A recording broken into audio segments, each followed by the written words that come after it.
Hello बच्चों। तो class 11th जो कि आपके जीवन का एक बहुत ही इम्पोर्टेंट जंक्शन है, एक इम्पोर्टेंट पड़ाव है, वो आपका स्टार्ट हो गया होगा। आपने क्लासेस स्टार्ट किए होंगे, अब बहुत लोग अभी वेट कर रहे हैं रिजल्ट का। तो जो भी हो, धीरे धीरे हम लोग क्लास 11th को प्रोसीड करना चालू करते हैं। और क्लास 11th के फिजिक्स को अगर आप एक बार अच्छे से समझ लेते हैं, आपका बेसिक्स अगर क्लियर हो जाता है, तो फिर आपको कोई परेशानी नहीं होगी जीवन के किसी भी एग्जाम में। बिकॉज क्लास 11th का जो फिजिक्स है ना, वो बहुत ही बेसिक और फंडामेंटल चीज़ है, और वो बहुत लोगों को क्लियर नहीं होता है। तो जैसा कि मैंने वीडियो में बताया भी था कि क्लास 11th में हम लोग बहुत कुछ अपने आप से एक्सपेक्ट करने लगते हैं, और फिर उस एक्सपेक्टेशन पर हम लोग खड़े नहीं उतरते हैं। देन भी हम लोग को फ्रस्ट्रेशन होने लगता है कि यार हम कर नहीं पा रहे हैं, हम अच्छा स्टूडेंट थे। तो उन सब चीज़ों को ही भूल जाना है। अभी हमें ये सीखना है कि हमें बेसिक्स को पहले क्लियर करना है, फंडामेंटल्स को क्लियर करना है। एक बार वो फंडामेंटल्स क्लियर हो गए बच्चों, तो फिर हमारे लिए रास्ता बहुत आसान हो जाएगा। चलिए, तो आज के इस वीडियो में हम लोग बेसिक मैथमेटिकल टूल्स पढ़ेंगे, उसमें ट्रिग्नोमेट्री के बारे में बात करेंगे। क्योंकि ये सारी चीजें अगर आपकी क्लियर हो जाती है तो आपका न्यूमेरिकल्स बनाने में आसानी होगा, आपको फिजिक्स समझने में आसानी होगा। तो पहले हम लोग कुछ दिन बेसिक मैथमेटिकल टूल्स के बारे में बात करेंगे, basic mathematical functions, basic mathematical operations जो हमें जरूरत पड़ेगा फिजिक्स को सॉल्व करने की, उनके बारे में बात करेंगे। फिर हम लोग फिजिक्स में जाएंगे। तो चलिए, ज्यादा लेक्चरबाजी नहीं करते हुए क्लास को स्टार्ट करते हैं। तो बेसिक मैथमेटिकल जो मैथमेटिकल टूल्स के बारे में बात कर रहे थे, आज उसमें ट्रिग्नोमेट्री के बारे में पढ़ेंगे। तो आप लोग क्लास 10th में ट्रिग्नोमेट्री पढ़े हैं। बेसिकली क्या होता है ट्रिग्नोमेट्री में? ट्रिग्नोमेट्री में आप जानते हैं कि आपके पास एक राइट एंगल ट्राइंगल होना चाहिए, राइट। और इस राइट एंगल ट्राइंगल का कोई भी एक एंगल अगर हम लोग कंसिडर करें, जैसे अगर हम लोग ए बी सी ट्राइंगल लेते हैं, तो पहला तो ये राइट एंगल होना चाहिए, तभी ट्रिग्नोमेट्रिक का जो फंक्शन है, ट्रिग्नोमेट्रिक रेशियो जिसे कहते हैं, जैसे sine theta, cos theta, tan theta, cosec, sec, cot, ये सब क्या होता है? These are called trigonometric ratios. तो ये ट्रिग्नोमेट्रिक रेशियोज को हम लोग अप्लाई कर सकेंगे जब राइट एंगल ट्राइंगल होगा। ट्राइंगल कैसा होना चाहिए बच्चों? ट्राइंगल राइट एंगल होना चाहिए, राइट एंगल ट्राइंगल होना चाहिए। अगर राइट एंगल ट्राइंगल होगा then only it is possible. ठीक है। अब ये जो एंगल आ रहा है, ये जो एंगल आ रहा है, दिस एंगल इज हमें कंसिडर करना है। अभी मान लीजिए ये हमारा एंगल ए है, इसे कंसिडर करना है। ठीक है। तो अगर हम लोग यहां पर साइन ए लेते हैं, साइन ए, तो साइन ए का मतलब क्या हो गया? Perpendicular, that is BC, by hypotenuse, that is AC. ठीक है। सो साइन ए क्या है? एक रेशियो है, इस ट्राइंगल ट्रिग्नोमेट्रिक रेशियो है। Sine of this angle is perpendicular by hypotenuse होता है। ठीक है। उसी तरह से आप जानते हैं कि कॉस ए, कॉस ए अगर लिखेंगे तो क्या आएगा? बेस बाय हाइपोटेन्यूज आएगा। बेस मतलब ए बी और हाइपोटेन्यूज मतलब ए सी। ठीक है।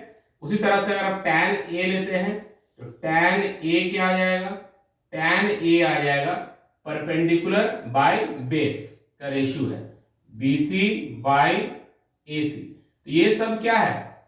और भी है, ये सब क्या है? और भी रेशियोज है, जैसे cot A, sec A, cosec, उसमें नहीं जा रहे हैं कि वो हमारा ऑब्जेक्टिव नहीं है, वो आप जानते हैं।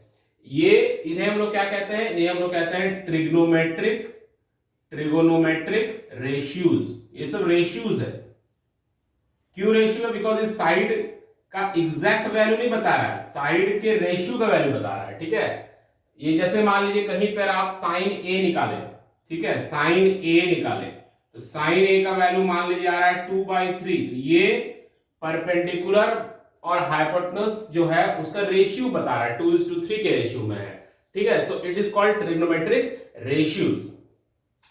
अब देखिए यहां पे एक दो चीजें हम लोग को जाननी है कि अगर हम लोग, जैसे अभी तक हम लोग 0 डिग्री से लेके 90 डिग्री तक का जो भी हमारा स्टैंडर्ड एंगल है, जैसे 30 डिग्री है, 60 डिग्री है, 45 डिग्री है, इनका वैल्यू निकालते हैं या इनका वैल्यू हम जानते हैं। ठीक है।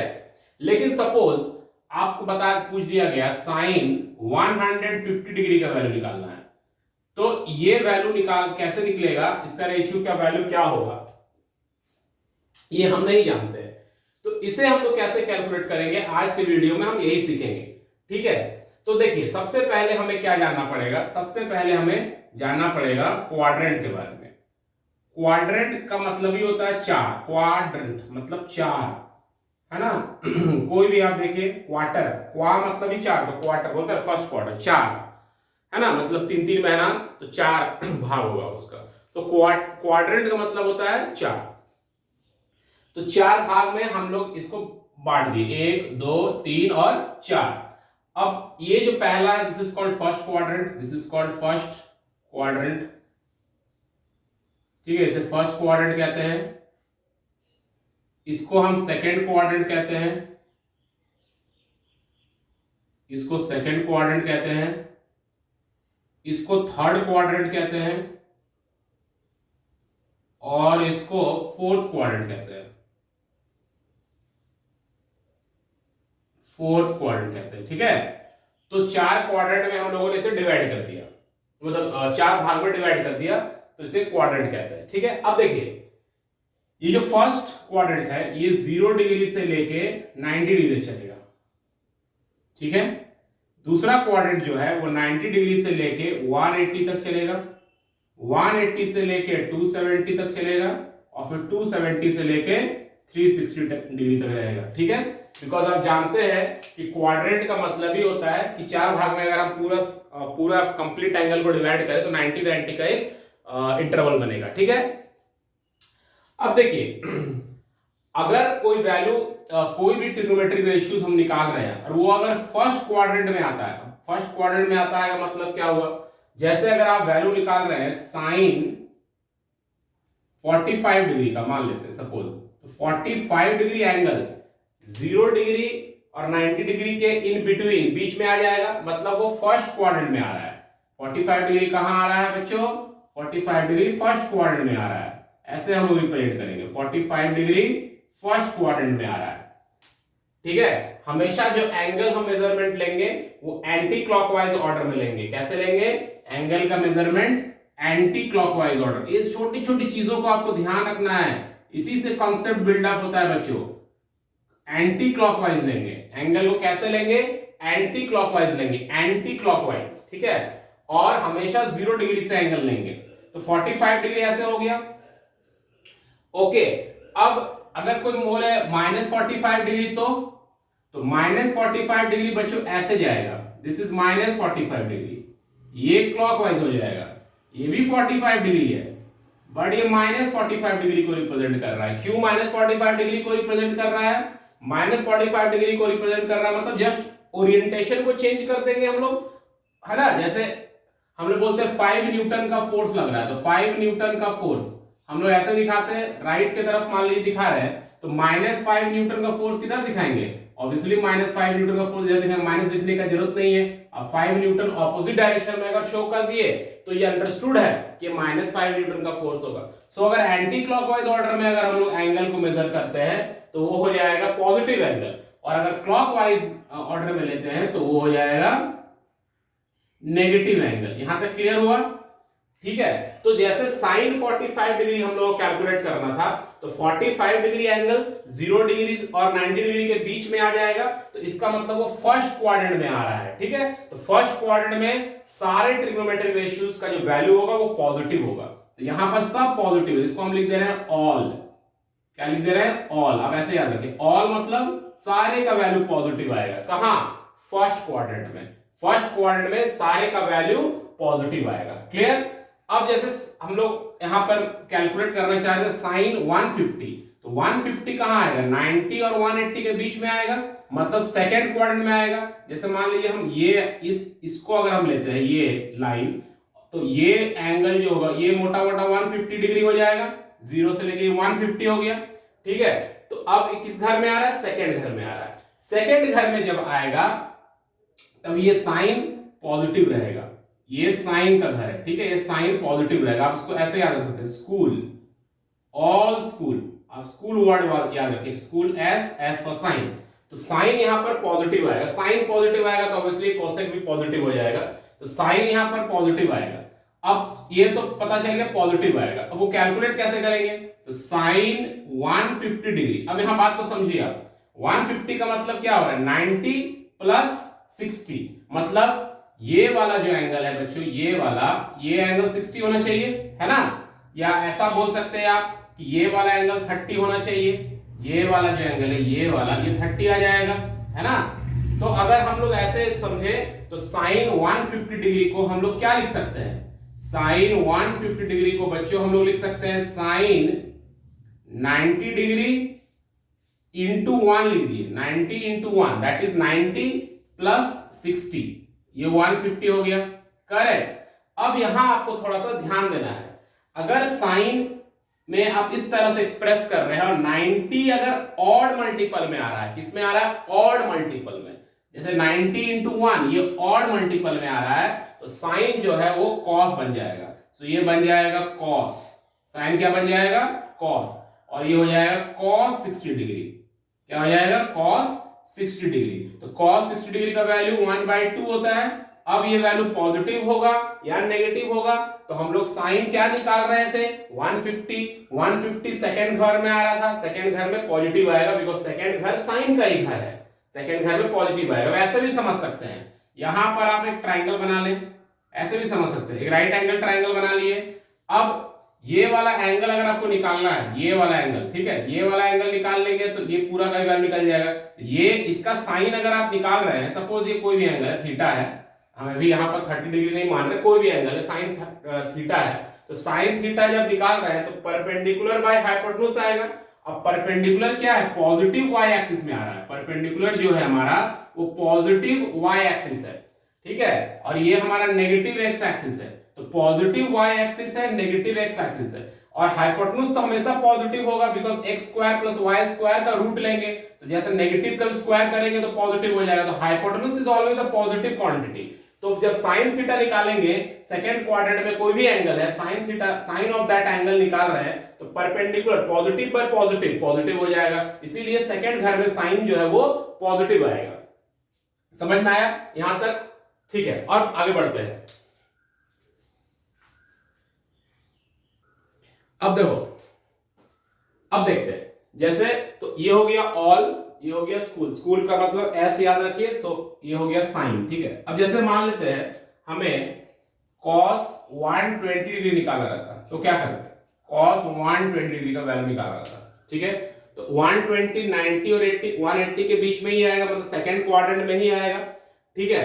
अब अगर आप cos निकालो 120, मतलब ये हो जाएगा आपका 120, दिस विल बी 120 सपोज, तो 120 मतलब ये 60 आ जाएगा। तो यहां पर अगर आप राइट एंगल ट्राइंगल बनाते हैं, अगर आप ये एंगल ले रहे हैं तो cos का क्या होगा, cos हो जाएगा बेस बाय हाइपोटेन्यूज, तो बेस जो है वो तो नेगेटिव x है, ये पॉजिटिव y है, और ये तो हमेशा पॉजिटिव है, हाइपोटेन्यूज इज ऑलवेज पॉजिटिव, तो negative value by positive value करेंगे तो नेगेटिव आ जाएगा, मतलब सेकंड क्वाड्रेंट में cos का वैल्यू नेगेटिव आएगा, ठीक है। तो इसको हम लोग मैथमेटिकली दिखाएंगे कैसे, तो ये हो जाएगा cos 90 degree into 1 plus 30 degree लिख सकते हैं। तो अगेन 90 ऑड से मल्टीप्लाई हो रहा है, तो cos बन जाएगा sin, so it will be sin 30 degree. Now what is sin 30, sin 30 is 1/2, ठीक है। बट आप निकाल के आ रहे थे cos 120 किस घर में आ रहा था, सेकंड घर में आ रहा था, सेकंड घर में आ रहा था तो it will be a negative value, because cos जब हम निकाल रहे हैं तो नेगेटिव मतलब base by hypotenuse, base is negative, so negative bye positive करेंगे तो नेगेटिव आ जाएगा, क्लियर।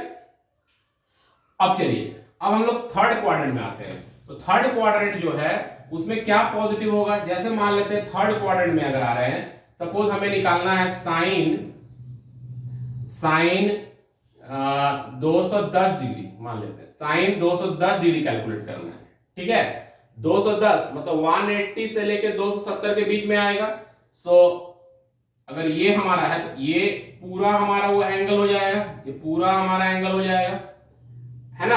अब यहां पर अगर आप राइट एंगल ट्राइंगल ड्रॉ करते हैं और ये हमारा एंगल है, तो sine theta is equal to क्या आएगा, परपेंडिकुलर बाय हाइपोटेन्यूज। तो ये जो परपेंडिकुलर हो रहा है ये नेगेटिव y में चला जा रहा है, परपेंडिकुलर नेगेटिव y में चला जा रहा है, तो negative bye positive, negative bye positive, negative आना चाहिए, तो साइन यहां नेगेटिव आएगा। cos का क्या होगा, कॉस, तो ये हमारा अगर एंगल है, ये ए वाला एंगल अगर हम ले रहे हैं तो कॉस, तो कॉस में होता है बेस बाय हाइपोटेन्यूज, तो बेस भी नेगेटिव आ रहा है और bye positive, hypotenuse always positive, तो कॉस भी नेगेटिव आएगा। tan का क्या होगा, negative perpendicular by base, negative by negative, तो tan हमारा यहाँ पर पॉजिटिव आ जाएगा। तो यहाँ पर आप 2 याद रखें, 2 मतलब t फॉर tan, क्योंकि tan थीटा यहाँ पॉजिटिव आ रहा है, परपेंडिकुलर भी नेगेटिव है और बेस भी नेगेटिव है, तो वो पॉजिटिव आ गया। तो साइन 210 डिग्री क्या आएगा, देखते हैं। नेगेटिव वैल्यू आएगा, थर्ड क्वाड्रेंट में आ रहा है, तो साइन 120 को कैसे, 210 को कैसे लिखेंगे, 90 डिग्री इंटू 2, 180 हो गया, 180 में और 30 जोड़ देंगे। अब देखो यहां पर क्या हो रहा है, साइन 90 किससे मल्टीप्लाई हो गया, 90 किससे मल्टीप्लाई हो गया, 90 जो है वो इवन से मल्टीप्लाई हुआ, तो इवन से जब मल्टीप्लाई होगा चेंज नहीं होगा, वो 30 डिग्री ही रह जाएगा। तो 30 डिग्री का मतलब 1/2 होता है। अब कौन से घर में आ रहा है, तो थर्ड घर में आ रहा है, तो थर्ड जो घर है वो तो साइन का घर नहीं है, उसमें तो नेगेटिव आएगा साइन, बिकॉज परपेंडिकुलर नेगेटिव है, so it will be a negative value. ठीक है, तो इस तरह से हम लोग किसी भी एंगल को निकाल सकते हैं। अब फोर्थ क्वाड्रेंट में भी देख लेते हैं। तो फोर्थ क्वाड्रेंट में जैसे मान लीजिए वैल्यू आ रहा है 300 डिग्री सपोज, ठीक है, 300 डिग्री या 330 डिग्री, तो 330 डिग्री मतलब ऐसे पूरा घूमेगा, मान लीजिए यहां तक आया, दिस इज 330 डिग्री। तो यहां पर क्या होगा, यहां पर ये हमारा एंगल अगर लेते हैं, तो इस एंगल में अगर आप साइन निकालते हैं, तो साइन तो negative y by hypotenuse, sine negative हो जाएगा। कॉस निकालते हैं तो cos positive x by hypotenuse, तो पॉजिटिव आ जाएगा। tan निकालते हैं perpendicular by base, perpendicular is negative, base is positive, तो नेगेटिव, तो इसमें सिर्फ cos पॉजिटिव आएगा, तो इसको आप कॉलेज याद रखिए, सी कॉलेज से cos आ जाएगा, तो ऑल स्कूल टू कॉलेज। ठीक है, अब यहां पे देखिए, सपोज हम लोग सॉल्व कर रहे हैं tan 330 डिग्री, tan 330 डिग्री, तो tan 330 डिग्री को हम लोग कैसे लिखेंगे, तो इसको लिखेंगे tan 90 डिग्री इंटू 3, है ना, 90 इंटू 3 कितना हो गया, 270 हो गया, 270 में और कितना जोड़ेंगे, 60 जोड़ेंगे, 60 जोड़ेंगे। ठीक है, तो अब देखिए यहां पर ऑड से मल्टीप्लाई हो रहा है तो चेंज हो जाएगा, tan बन जाएगा cot, it will be cot 60 degree. ठीक है, तो cot 60 डिग्री मतलब 1/√3 आ गया, 1/√3 हो गया। ठीक है, अब देखना है वैल्यू पॉजिटिव आएगा कि नेगेटिव। थर्ड फोर्थ क्वाड्रेंट में आ रहा है, फोर्थ क्वाड्रेंट में तो tan का वैल्यू नेगेटिव आएगा, क्योंकि cos का वैल्यू खाली पॉजिटिव आ रहा है, तो ये नेगेटिव हो जाएगा। क्लियर, बात समझ में आ रहा है। इस तरह से आप किसी भी ट्रिग्नोमेट्रिक फंक्शंस का जो कि स्टैंडर्ड वैल्यू होगा लेकिन 90 से ज्यादा का वैल्यू होगा उसको भी आप निकाल सकते हैं। ठीक है, तो आई थिंक ये क्लियर हो गया होगा। जस्ट एक और एग्जांपल ले लेते हैं। मान लीजिए हमें निकालना पड़ा cos 390 डिग्री, तो 390 डिग्री इसको कैसे लिखेंगे, cos 90 degree into 4, 360 into plus 30 degree, है ना, तो 90 इंटू 4, 90 इंटू 4 मतलब यहां हो गया, और उसमें 30 और जोड़ेंगे तो फर्स्ट क्वाड्रेंट में आ जाएगा ना, 360 तक तो यही हो गया, तो 90 यहां पर इवन से मल्टीप्लाई है, तो cos ही रह जाएगा, तो cos 30 का वैल्यू क्या होता है, √3/2 होता है, और पॉजिटिव होगा कि नेगेटिव होगा, तो ऑब्वियसली पॉजिटिव आएगा, बिकॉज़ 360 तो यही तक हो गया है, प्लस 30 और है, मतलब फर्स्ट क्वाड्रेंट में तो सारा पॉजिटिव है, तो आप ऑल स्कूल टू कॉलेज ऐसे भी याद रख सकते हैं, और कॉन्सेप्ट ये बता दिए क्यों पॉजिटिव होता है और क्यों नेगेटिव होता है। आप इस तरह से किसी भी क्वाड्रेंट में किसी भी फंक्शन को आप देख सकते हैं, वैसे बना लें, जैसे मान लीजिए आपको यहां बोला था, यहां देख लीजिए, ये अगर आपका एंगल है तो ये ऑलवेज पॉजिटिव क्योंकि हाइपोटेन्यूज है, यहां पर ये नेगेटिव, ये भी नेगेटिव, तो आप देख लीजिए जैसे आप tan निकाल रहे हैं परपेंडिकुलर नेगेटिव बाय नेगेटिव तो पॉजिटिव हो जाएगा, cos निकाल रहे हैं बेस मतलब नेगेटिव बाय हाइपोटेन्यूज तो नेगेटिव बाय पॉजिटिव नेगेटिव आ जाएगा। इस तरह से आप देख सकते हैं उसका साइन, और अगर 90 इवन से मल्टीप्लाई है तो जो है वही रह जाएगा, साइन साइन ही रह जाएगा, cos cos ही रह जाएगा, tan tan ही रह जाएगा। लेकिन अगर कॉड से मल्टीप्लाई है तो साइन कॉस बन जाएगा, कॉस साइन बन जाएगा, टैन कॉड बन जाएगा, कॉड टैन बन जाएगा, सेक कोसेक बन जाएगा। ठीक है, I think it is clear. आप बहुत सारे इस तरह के एंगल्स को निकालिए और अगर फिर भी आपको निकालने में दिक्कत आता है तो पूछिए। ठीक है, बिकॉज इस तरह का वैल्यूज आपको आएंगे जब आप न्यूमेरिकल सॉल्व करेंगे या प्रॉब्लम्स बनाएंगे, उस समय ये कॉन्सेप्ट क्लियर होना चाहिए तब आप उसको सॉल्व कर पाएंगे। चलिए तो फिर मिलते हैं नेक्स्ट वीडियो में नेक्स्ट कोई मैथमेटिकल कॉन्सेप्ट और टूल के साथ। तो थैंक यू फॉर वॉचिंग। हमारे वीडियोस को ज्यादा से ज्यादा शेयर कीजिए और अगर आपने सब्सक्राइब नहीं किया तो प्लीज सब्सक्राइब भी कर ले। Thank you, see you in the next video, bye.